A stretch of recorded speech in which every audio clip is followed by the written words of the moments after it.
Welcome to the new Golden State Hoop podcast. I sound a little bit like Zach Lowe. Welcome to the Low Post. So what we're going to do, as you can see, we have a little bit of a branding change here if you're watching on YouTube. If you clicked on the podcast feed, you'll notice a name change as well. We have combined the Valkyries podcast and the Warriors podcast into one podcast for the YouTube live stream and for the audio feed on BSPN. Now, we're also going to split our segments, our Valkyrie segments and our Warrior segments, into individual videos on YouTube. So if you don't want to watch Warriors content, you only want to watch the Valkyrie stuff, we will have that in a separate video. And vice versa. If you don't want to watch Valk stuff, we're uploading the Warriors stuff separately on YouTube. That will be uploaded not immediately after the live stream, but it'll be uploaded sometime Friday morning. And as you'll also notice, this is not the Valks Valley show any longer. Brian had an idea a few weeks ago to take advantage of the vigor of the Valkyries audience, and he thought Pod Holla would be a good name, and I think it is a very good name. So we have changed from Valks Valley to Pod Holla. We have a new logo, which you can see if you're watching on YouTube, and we are raring and ready to go. And Bri, since we are splitting the podcast and we're having both segments on the same podcast, we'll focus first with Valkyries because they're in season. Things are happening right now. The Warriors are in the off season. Your season, if there's less Valkyries content, we'll probably flip that and begin the show with Warrior stuff and end the show with Valkyrie stuff.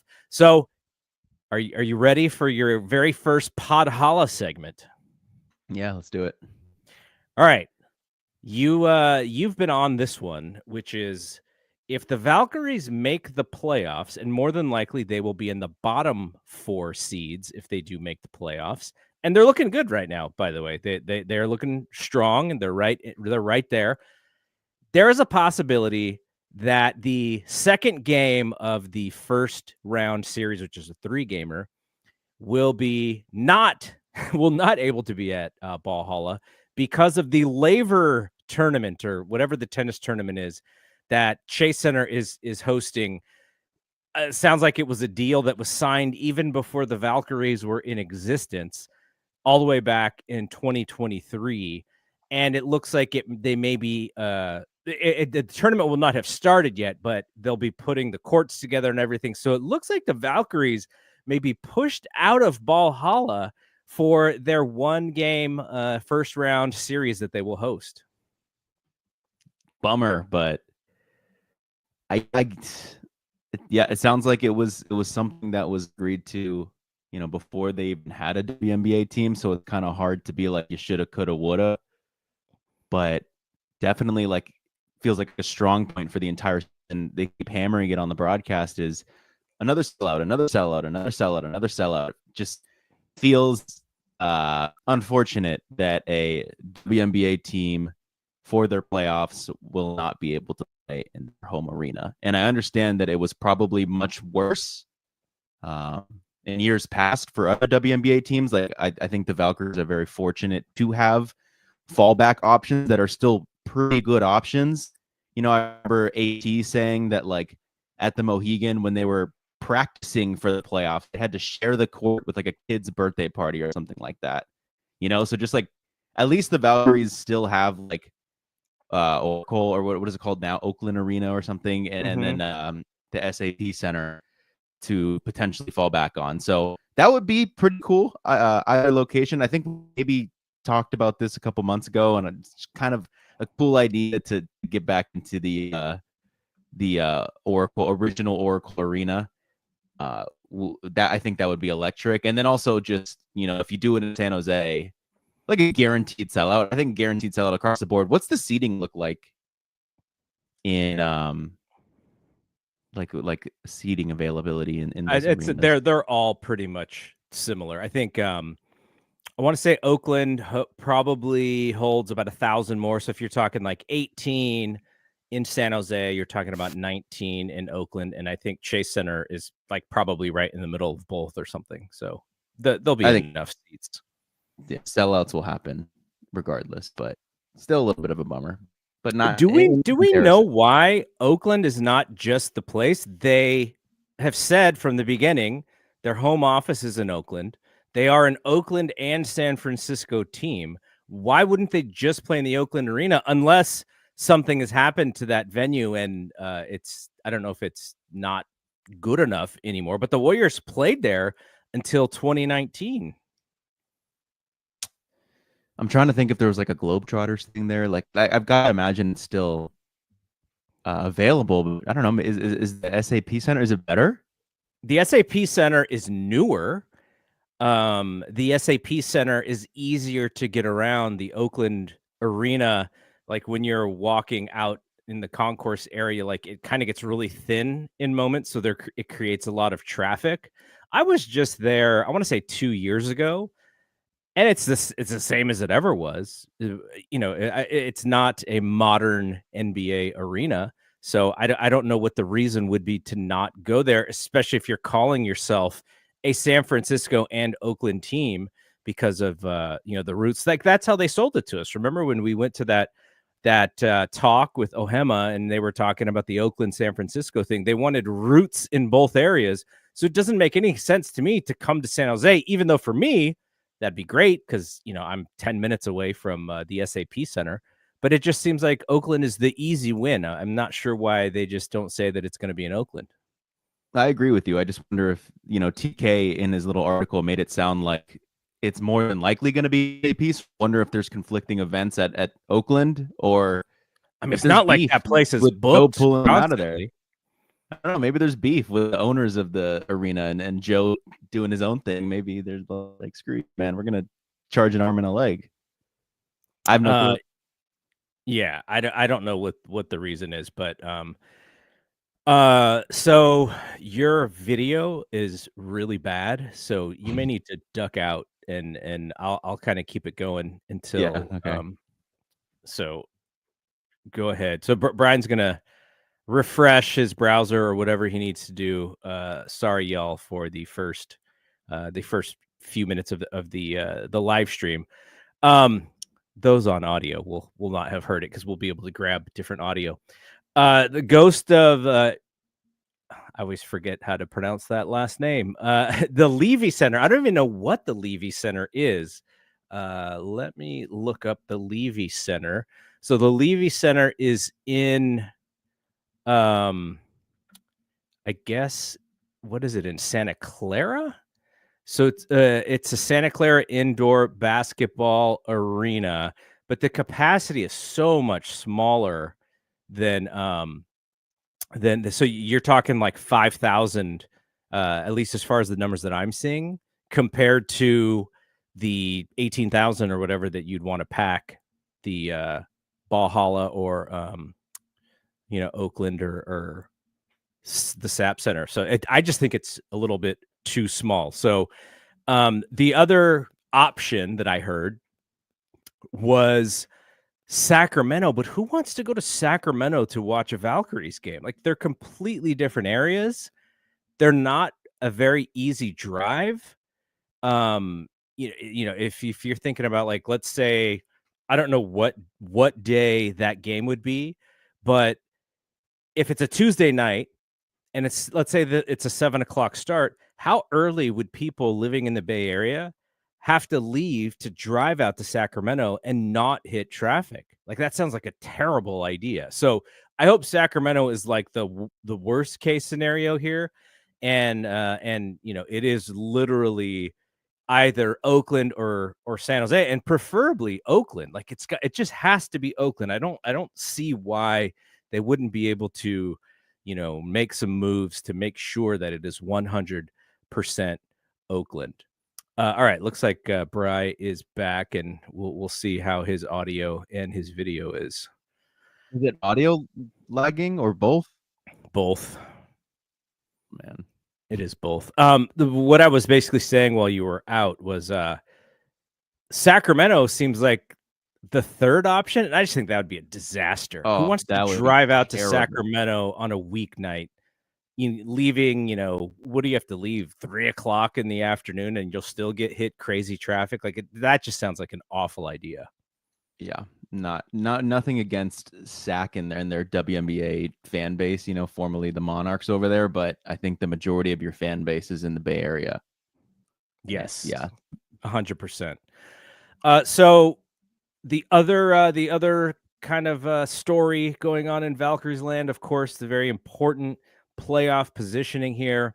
Now, last time we recorded, I was like, okay, they need to split these Phoenix games. And you were like, no, they need to win both. And, realistically, you would love to win both. They lost the first game. I thought they played really well, considering they were not hitting their 3-pointers, which had been really the thing that has been carrying them of late. Like, they went from a 29% 3-point shooting team to a 35% 3-point shooting team. So they're making a handful more a game, and then they went backwards in the recent Phoenix game. They only lost by a few 7 points or whatever, but that game, it just kind of recentered me as far as my expectations, because they were missing some key pieces. It doesn't surprise anybody, I don't think, that when Cecilia Zandalasini is missing, like, okay, yeah, she's your best 3-point shooter. She's been cooking, and her loss was really, really felt. What did you think about these last couple of games, the Atlanta game and the Phoenix game? I think the Atlanta one is tough. If we were to revisit your conversation about who do you want to see in the playoffs, it not being Minnesota, New York, and Las Vegas, a rough Atlanta game. It kind of felt like they were just better than us. Kind of, I know Iliana Rupert goes down, and that's where the swing, in my opinion, happens, because you try to punish Griner and Bree Jones for playing drop coverage, and having Rupert out there kind of punishes that, because she can stretch the floor. So, not didn't love that, especially it being at home. For the Phoenix game, though, I kind of feel like, I don't know. So did they say calf strain for Zandalasini, or a bruise of some sort? And then Tip was I just didn't rest? see a reason. Tip Was just okay. rest? I saw two things for Tip. The first thing that I saw was illness. And then the second thing I saw was rest. And I thought, unless she is fatigued, or unless maybe she wasn't feeling well, but maybe not well enough to be illness, like, I can't see why she wouldn't play. Everyone's going to be tired, right? So I lean towards the illness thing. That sounds a little bit more reasonable than just rest, especially in this stretch of games where they are playing these games like playoff games, shortening the bench, playing their top players heavier minutes. So it didn't make sense to me that she would have just been resting for that game. Like, I don't think the Valkyries are playing this in their minds of, oh, let's split this. Like, they're playing like they're trying to win both of them. But if you are trying to split this, I will say Tuesday was probably the best chance to split. You're at home, and it's the classic Valkyries where it's like, it doesn't matter who's available, they're still going to be like in the games at home. Kate Martin kind of just stepped up and hit a ton of threes. But it's going to be, I gotta imagine Phoenix is favored on Friday. They're at home. Valkyries, we don't know who's going to be available and who's not. So, we were, maybe I threw a bold prediction out there that they need to take both. You said split. They lost one. There's very high possibility they lose both of these. I don't know. What do you think about that? Well, it was kind of my fear, but I always look at these things sort of in the worst case scenario vein. They had played who did they play before Atlanta? Was Chicago? They whooped them. Whooped Chicago. Was it Washington before that? I believe so. And they were hot, right? They shot well, they ran away, and they looked great. Of course, lower competition. We talked about Atlanta and just the length and the size, and when Rupert gets elbowed in the side of the head, that makes, if you're playing her as a stretch to kind of bring out the bigs, then yeah, that's probably the worst person to go down in those moments, even though she herself wasn't really, they weren't really shooting all that well either. But still, just the idea of the flow of the offense, like that whole thing that they were doing made a whole lot of sense. And then Burton went down as well, though she came back, and that seemed to kind of kill their rhythm there. The Phoenix matchup to me is better. I just feel like they play more of that style.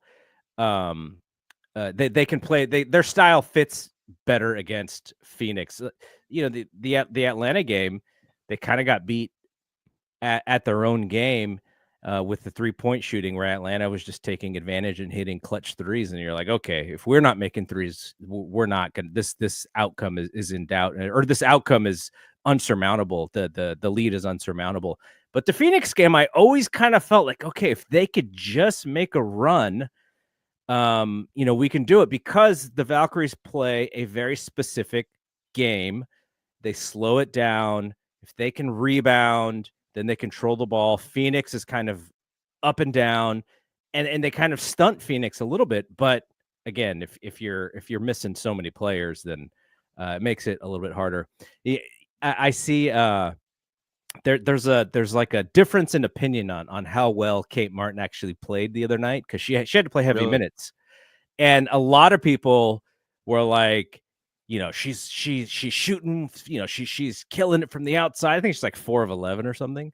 And then on the flip side is like, oh, she's the reason we lost. Like she couldn't pick up the slack or whatever. She is so interesting when it comes to the kind of the local analysis versus the national analysis. I think some of it is because she's so famous in the WNBA that the outside world just thinks of her as like, oh, she's Caitlin's buddy. Of course, she's cool. But like, I'm starting to see a lot of criticism from Valkyries fans about how she plays when she does have to play. Like, I think she's, like, social media wise, she's great. She seems like she's doing a really good job and is very comfortable in the community. She was in Us Weekly on their website the other day about fashion. So she's adapting well. But then when you have to play, like, the play has to match up a little bit, and she's I don't know. She makes some shots, but I don't sense that she's a focal part of this offense when she's in the game.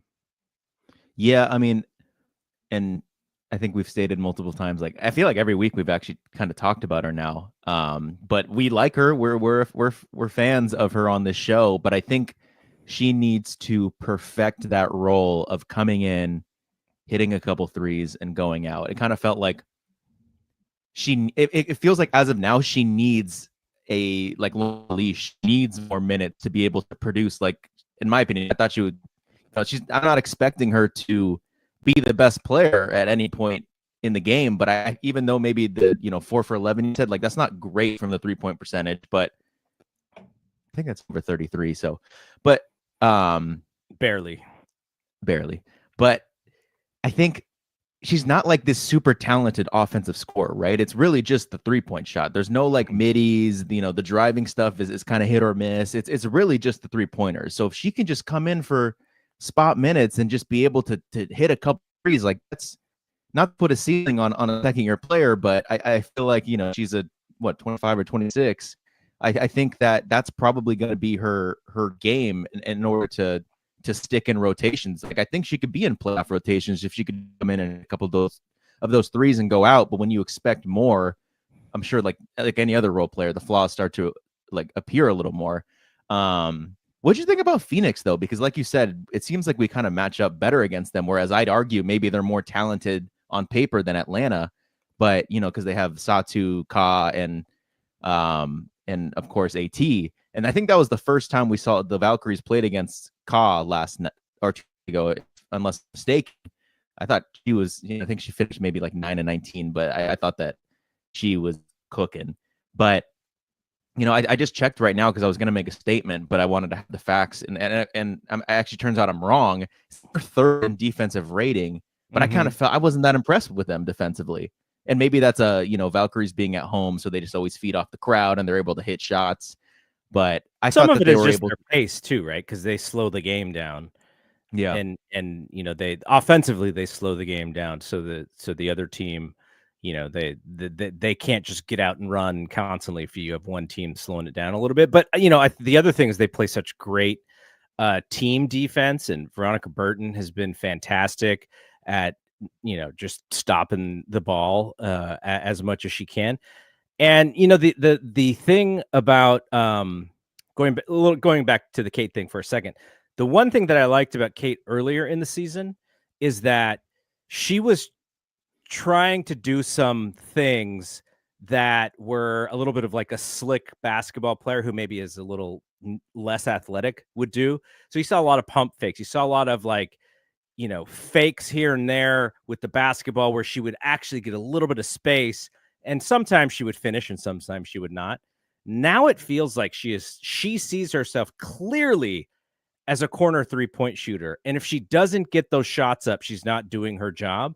And so sometimes it feels like she's forcing those shots because she knows that that's why she's in the game. And some of them she's not open, but she can still get the shot off. And others, I think they actually are good shots. A lot of the time where she seems to feel most comfortable is when she's shooting them off of a fast break, in a sense, where she can go to her spot and then they can find her. She seems really comfortable there, but in the flow of the offense, she does not seem very comfortable letting the ball go. So it does seem a little bit forced. It's like she's able to hit the ones that's like not expected, like you said, fast break or just kind of a quick one versus like an actual like setup in the offense, shoot it. And yeah, I definitely saw that in the Rob was talking about Kayla Charles in the chat. If she could shoot from the outside, I think she'd be in the game now. But you see the flaw in her game is comfortability with pulling up from the outside. Like she had some opportunities in the last game, and there's a couple that I think barely nicked the rim in later in the game. So I think if she tried to do a Kate where shooting it unexpectedly, shooting it when maybe you're not supposed to. Worst air ball of the season, probably. Yeah, like off rhythm or whatever to take advantage of the defense. Yeah. But I think Charles would get more run if she could hit the three or hit the outside shot a little bit. Yeah, she was a little impressive in that game, and I really do wonder if there's a serious conversation of when everyone's back that Amir is the one, just because of positional depth. And we saw them go small with Amir here a few times. We'd been talking about it. And they have been doing that a little bit more because Temi keeps getting in foul trouble. So they've had to go. And I actually like the look because she's so athletic and she just gets down the court so quickly, but they struggle with rebounding. Yeah.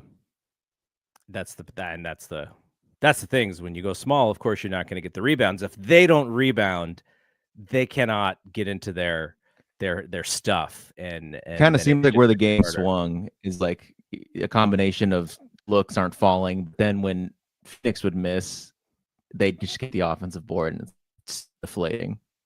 Yeah. Okay. So then the someone who we are very much fans of, even though she hasn't stepped on the court in the WNBA yet, Yuste Yotsite was at the game recently. They showed her in the crowd. She hit the drum. And I've seen some quotes from her. So like I'm listening to her, and I sort of listened to her in the voice when she did the interview with her, like that same polished like 19-year-old voice. Man, but she was with Thornton. They were in one of the boxes. And I was just like, man, I wish she could just go put on a uniform right now. Like we could use her right now. Just have her line up, hit some middies, stretch the floor a little bit, handle the rock. Like I was like, we could just use her. She would be so good with the team right now. Like, yeah, it was felt.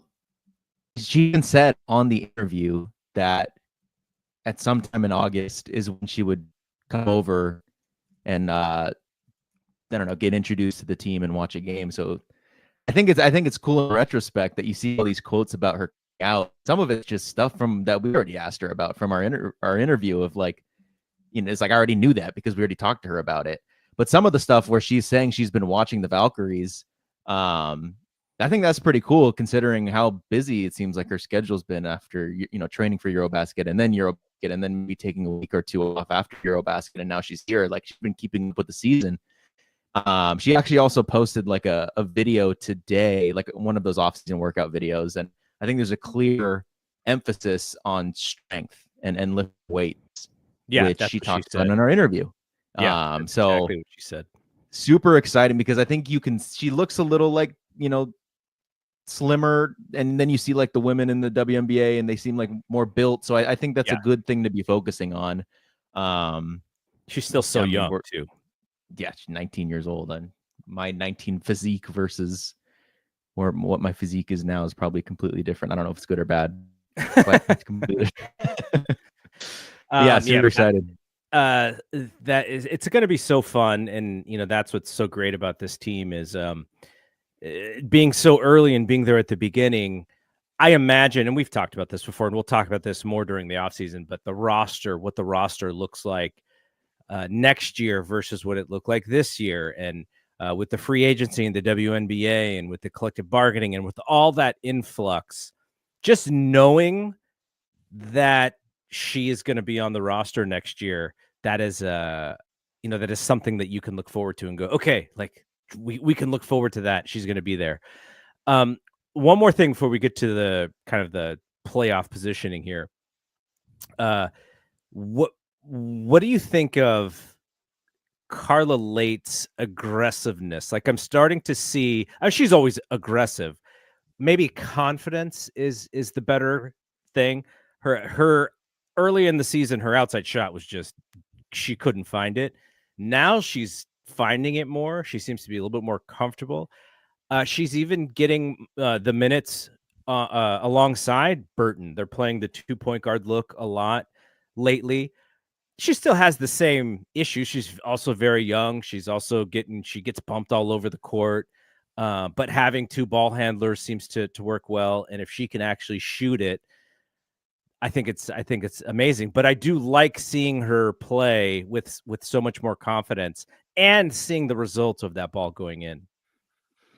Yeah, I think her getting to play alongside Veronica allows her to be more like aggressive in the scoring side, kind of what we saw earlier in the season. Whereas, when they match her up with Tip, she kind of has to be the point guard. So since Tip was not available against Phoenix, I think we got to see a little bit more of her confidence in the outside shot. And, like you said, Carla's, I think she's 21 now or 20, but, first year in the W, did the U-Stay thing where she didn't go her first year. And so this is her first year. And I think like any other rookie, you just need to see more time to get more comfortable and more confident. And I think she's kind of following that progression, which is very nice to see because I think she's going to be on the roster next year without a doubt. I think she's one of the protected players in the expansion draft. You like to see that, start of the season, you like to see a different result and a better result as the season progresses. Like I think we've even met, and I always do this thing in the podcast where I'm like, I think we've talked about this before, but in the last part or two, like I think I said, you just grab her 3-point percentage post All-Star break, and I should have just done the number to check now. Maybe I'll do it while you're talking and see if that's even available. But if you do post All-Star break her 3-point percentage, I gotta imagine it's above whatever cruddy percentage the season is. I wouldn't be surprised it's in the 30s. So Rob was asking in the chat if the WNBA is sticking to the 6 players protected. I mean, we don't know. We didn't know last year for like when the expansion draft was, like the rules were not laid out very early on. Like I remember listening to what is now no off season with Sabrina and Ben and Zena. And they were just like, yeah, we just don't know the rules yet. The WNBA hasn't come out with these rules. So hopefully this year, because we just had the Valkyries experience and we know they're going to have to do it again, the rules will be out there a little bit earlier than they were, because I think people are going to be interested, right? Like they didn't even televise the expansion draft last year. Not that I don't know if they will this year or not, but you could at least run it on YouTube. If you don't have a spot for it on one of the main channels, you could at least run it on your own league pass where, you know, a large majority of your hardcore fans are there already. But it's stuff like that where the W, you know, I will say this until I'm red in the face. They did not see the Caitlin Clark thing coming last year, and they were not prepared for it. So this influx of viewership and fandom, add to that the Valkyries selling out every game and helping raise the average attendance for all of the WNBA, which I think they just set a record for the most attendance in the history of the league. Like all of those things coming in these last 2 years, I still don't feel like the WNBA is necessarily ready for it. So next year, the new media rights deal kicks in. They get the extra money from the TV rights. Hopefully, they can continue to build the infrastructure with the league, and we can really see so how you would expect a pro sports league to be run. So that is my hope. And I know it's growing pains. Everybody goes through them.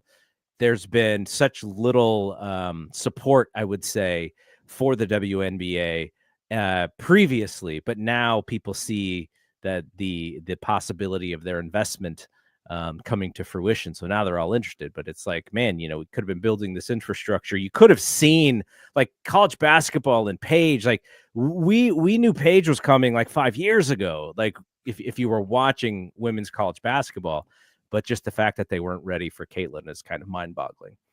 All right.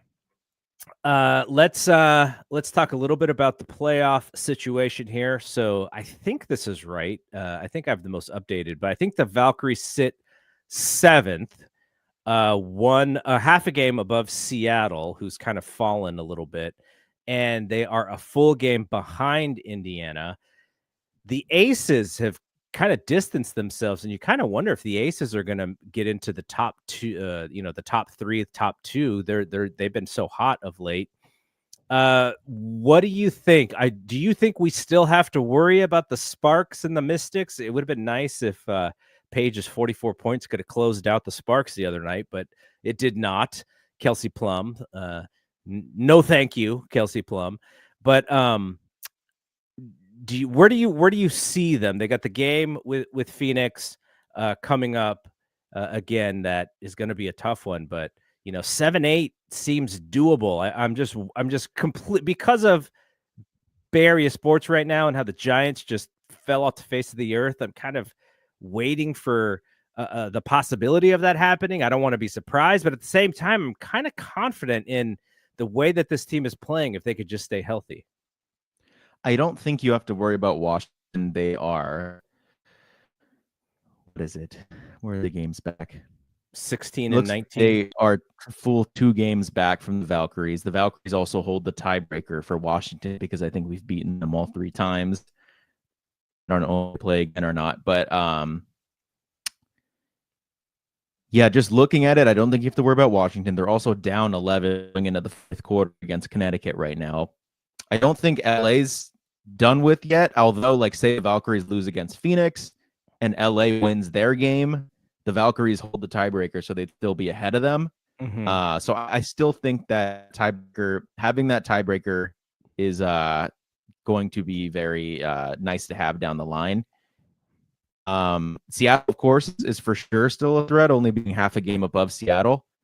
So it kind of looks like your ceiling is 6 against Indiana. And of course, they have a game against Indiana where they could also, you know what? I want to say they already have the tiebreaker because they only played Indiana 3 times. Yeah, they won the 2 games already.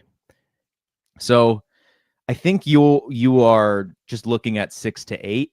And that, of course, you mentioned, it seems like 2 through 5 is still like can be anyone's.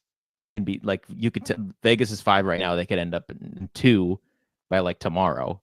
So I think after Phoenix, I think they have Dallas, and I think that I want to say they have a little bit of an easier schedule. For so I know next weekend they play at home back-to-back games. So not this weekend, but next weekend, because I think we're going to go Saturday to see Washington.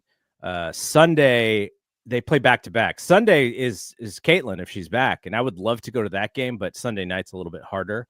But I think we're going to go Saturday night, which is against Washington. So, there's only 13 teams or whatever. So you're going to either play one of the top 6 teams or one of the bottom 6 teams. Like that's just how it is. And there is starting to be a little bit of distance though.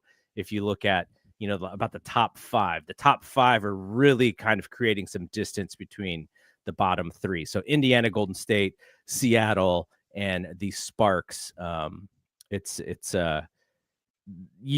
is a good good top half and much better than the bottom half in the playoffs. So you got at Phoenix, at Dallas. There are not many left, so I'll just do the whole thing. At Phoenix, at Dallas versus Washington at home, Indiana at home, New York at home, Dallas at home, Minnesota at home, at Seattle, at Minnesota to close it out. So you're going to be able to have Dallas, Washington at home, and then there's a back-to-back for Washington to Indiana.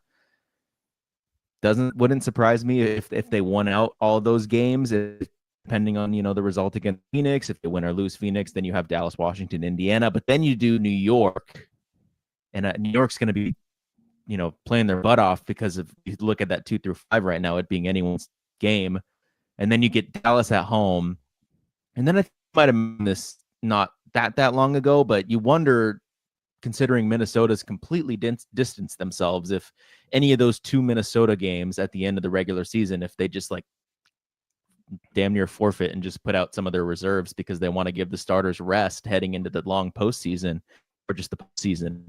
So I wonder if any of the, I don't think they haven't beaten Minnesota yet. So I wonder if any of those might change just depending on the product Minnesota decides to put out. They want to give their team some rest. All right, that is. I think that 6 through 8 is just probably what it's looking like, and you hope 6. Yeah, and that will wrap up the first ever segment of Pod Holla. We're going to talk Warriors here in a second. Now, there's not as much to talk about the Warriors. Obviously, the offseason and the Warriors are sort of hamstrung by this Jonathan Kuminga scenario. But let's talk about the Warriors and in the death lineup segment. Warriors. All right, I'm not quick enough yet with this stuff because you can see my background is still Valks. Oh, there we go with the Warriors background. All right, so folks, if you were hanging out for the Valks chat, I appreciate you. We will spend a few minutes talking Warriors, which we haven't done so in several weeks because there's just been not a lot to talk about. What is the latest? What is do you think this Jonathan Kuminga holdout, or not holdout, but just him holding his contract situation, holding the team hostage in a sense of being unable to make any sort of moves whatsoever because they have to kind of wait until this thing is done. If he comes back to the team, do you think the fan base is going to welcome him, or is he going to kind of get a little bit of heat from the fan base? I mean, the Twitter fan base is completely different than the ones that show up to the games. That of course they're overlap, but I don't know how many people actually go into the games or like. Yeah, I think he'll be welcome. I think if anything, winning solves all. So they start to go on a run, and then it doesn't matter. But yeah, I think, like you said, we haven't done much Warriors stuff because there hasn't been much news. I would argue that there's still not much news, and there's probably no reason to do this segment because there's not much news, other than the fact that maybe some promises to sign with the Warriors have surfaced from some players we expected, and then maybe one player we didn't expect. Who was the one player that you didn't expect? Ogden. Okay. No, we're on the same page. So Al Horford is the player who the Warriors are rumored to be bringing in once this Kuminga thing has settled. He fits perfect for what they want to do, though. The 5 years ago, Al Horford would be like a tremendous player for the Warriors. He's kind of like the dream player for the Warriors. The other players are their own players. Somebody like Gary Payton. Like, I think his situation is holding out because of the Kuminga thing too. And then you mentioned Malcolm Brogdon. Now the Warriors D'Anthony Melton is still rumored to kind of be in the mix. They with Brogdon, that is kind of more of a true point guard, so maybe we don't get so many spastic Pajimski scenarios there. But I don't know. It's an interesting one. I wouldn't have thought Brogdon, just the style that they play. He's often hurt as well, and he's older, which I guess fits the roster because they're all older. But at the same time, when you have Butler and Steph's contract, you don't really have a lot of opportunity to pick up some of the mid-tier guys. You kind of have to lean towards these lower, riskier vets who you don't know what you're going to get. Well, actually, I would say you know what you're going to get if they can stay healthy, but you also know what they don't do well because they are older. So maybe they're a little predictable, but I don't know. Brogdon wasn't one that I would have thought that would have initially fit. It's I guess it's CP3-ish a little bit. I don't know. What are your thoughts on Brogdon? I mean, you don't know what Brogdon you're getting, but I think when the Celtics traded him to Portland for Drew, I think it was, he got to kind of do the thing where it's like, hey man, you're on a bad team that's rebuilt. You can like make it easy. And then I think he got traded to Washington at the deadline last year or something like that. So you hope that you get like a Brogdon that's gotten to rest and is healthy and is like, finally, I'm on a good team that wants to win again. Like, here we go. But I think fit wise, I'm actually pretty excited about it. I think him and the Pajemski minutes would do really well. You could see him starting some games with Steph. Like, he could play defense. So you want to put that type of player with Steph. He's of course a vet now, and then Curry as well with vets. So not much on the number digging side, just because it just feels like I don't know what kind of Brogdon we're getting. It's been weird years for him, but I think when we talk about my only worry about this offseason is that the Warriors and their light years thing, like these feel like obvious selections to be on the team. Like Horford, Brogdon, D'Anthony, where we talk about that championship season. And I always remember that offseason because they were rumored to get Batum and Patty Mills. Those were like the obvious perfect fits that I think the entire fan base was like, I really hope this happens. And it didn't happen. And instead they get GP2 and Otto Porter Jr. You mean this guy? Ends up being, oh my God, you still have that.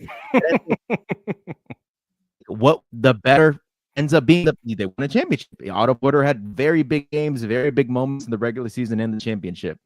Like, that was the better option. And I just wonder, like, was there other one of those like, kind of not unexpected Warriors signings, just because, this is the Patty Mills and Batum, in my opinion, Al Horford and Brock and Melton. So I don't know. I think to me, like, yeah, you put a five that can shoot, that is defensive minded, sure, very old now Horford, but we were hoping Vucevic. That guy can't defend at all. Horford, it just seems like a fit, like a glove. Of course, like you want a we got it. We got a young Vucevic. His name is Quentin Post. That guy can't help Violet make a layup. I don't know. He can't even help himself make a layup. But you think on paper, and I think just when I think about who Steve Kerr is as a coach, like, I think these are great options. I think, and I know it's not as sexy as like Kuminga for Kobe White or Kuminga for, you name it, kind of nearing all-star caliber play. But think about how this team did the season. Hell of a run. They beat the 2 seed like they did a couple years ago. And, you do have a what if moment that if Steph doesn't go down, are they playing OKC Western Conference Finals? And then we also liked OKC in the years past. Even as good as they've been, the Warriors have been able to just kind of not let them do what they want to do. So I don't know. I just think about that they played so well to end the season, and they did it all without Jonathan Kuminga. So, just adding some pieces here and there. They didn't lose anyone too important that I can think of, right? Like I think their entire rotation is who'd they lose? I don't think they've lost. Well, I mean, the one that they were going to lose was GP. That was the rumored. Oh, Kevon Looney. They lost Kevon Looney. Loon. Okay, correct. But I guess Loon kind of wasn't, like he said in the podcast with Plus Minus, that he wasn't even really in the playoff rotation. He said like, oh, Steven Adams, like where I shine, and they still wouldn't go to him as like a permanent option in the rotation. So like they didn't really lose anyone from their permanent playoff rotation, and all they did is add. So although it might not be, the all-star player, like I still like the additions, and I wasn't expecting anything too crazy. And maybe Dunleavy has another good swing in the trade deadline, but I think you've got to be kind of excited as a Warriors fan. I think the only thing that you're kind of worried about is like, yeah, like they were good last year, but last year's teams aren't this year's teams. You look at Houston and literally like if they had one thing, if they had one thing to beat the Warriors, like who's your dream player to add? And then like KD's probably like top 3 there. If they have KD, I don't think we beat them. They needed half court scoring. You take out Jalen Green and put in KD, I don't think we beat them. But other than that, like, I don't know, just another year of OKC. Yeah, OKC's gonna get better. OKC's gonna have to make some decisions down the line too, though, with their roster. Yeah, I'd say Denver leveled up. Denver leveled up. And OKC is drafted well, so you would think that they could slide in guys. It doesn't always work like that, but all right. Do you hope that the LeBron stuff goes away, or do you like that whenever the LeBron stuff is discussed, the Warriors are always at the top of the list of possibilities for LeBron to come on the team? I do. What LeBron noise have you heard? I haven't heard anything. So, I mean, it hasn't been of late, but it's just like the way that you could trade for LeBron is if you have a contract that matches his contract, right? Like that's how the NBA trades work. And because the Warriors have this Jimmy contract, like they're always going to be rumored as one of the few teams who could actually make a deal for LeBron. Now, the only reason I say this is because Draymond and Steph seem to always be hanging out with this dude or talking about this dude or bigging up this dude. And I don't know. I mean, at this point, I think I'd rather have this version of Jimmy. But when you watch LeBron on his good days, you're like, oh man, he's still really good, and he could really fit. What the problem with the LeBron stuff is, though? He and Draymond probably can't play together at the same time that well, unless Draymond just has to play 5, and maybe that is it. But I just find it interesting that every time the LeBron stuff happens, the Warriors are like right there. Like, you'll also hear Miami and Cleveland just because of his past. But it's like, I wonder if the Warriors like being in there. Like, I wonder if Steph and Draymond like those rumors, or if they're just like, okay, like enough. Like just let this guy play one more year in LA and be done with it. Because LA is clearly moving on from him with the Luka stuff. So I don't know. I just find it entertaining, and it's probably the reason.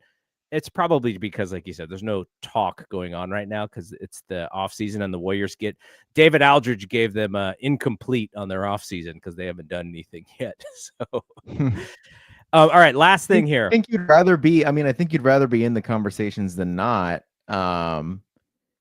Like even like it's like, what if you're in a bidding war and it's against like a team in the West? It's like, what if Dallas gets him? Then they jump you. Kyrie comes back. Kyrie, Braun, AD, Cooper Flagg, Klay Thompson. Like, if that's the bidding war, then I think you would rather want to be in that than not. Like, if you're like Charlotte and you never hear your name in those conversations. But I think in order to get LeBron, though, Dallas would have to trade away one of those heavy contracts. Like they couldn't probably. I don't know the numbers for them. That would be crazy though if they were able to make it work. Yeah. So last thing, and we'll get out of here. I know because you finally followed me on Letterboxd the other day. I know that you've watched Freaky Tales. Freaky Tales is a movie that had come out like, gosh, probably in the spring or something. I don't exactly remember, maybe early summer. And it was a small release. It wasn't out for very long. But the thing about Freaky Tales, it's set in 1987 in Oakland. And so there's lots of ties to Bay Area culture in that movie. And what the big point for me was there's a storyline, a fictional storyline based around Sleepy Floyd's 29-point quarter playoff game against the Lakers, which caused them to not get swept.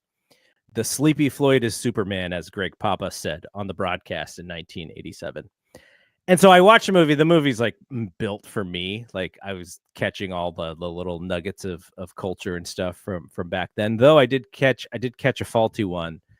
In one of the scenes, they're playing a Stevie B song, high energy artist that got played a lot in the Bay Area. And they played a song from 1988 and 1987. So I caught that one.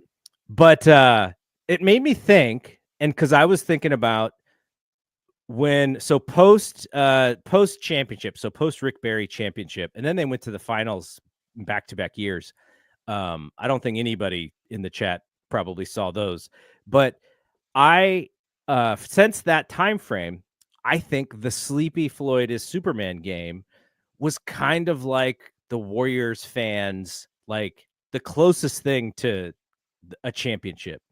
And I was thinking of other moments pre-Steph and pre the 2015 title. I was thinking of other moments that were kind of sort of like that, which are, yeah, they didn't win the title, but they did something that made the Bay Area fans so excited. And I thought of two other moments and that I just wanted to shout out. If people in the comments even remember these moments, or if you have others, let us know. But like the pre-Steph Curry World Championship time frame, two of those other moments. One was drafting Chris Webber, and for the 1 year that he was on the team, he and Latrell Sprewell made the Warriors cool. Tim Hardaway gets hurt before that season even starts. Had they had Tim Hardaway, they might have been even better.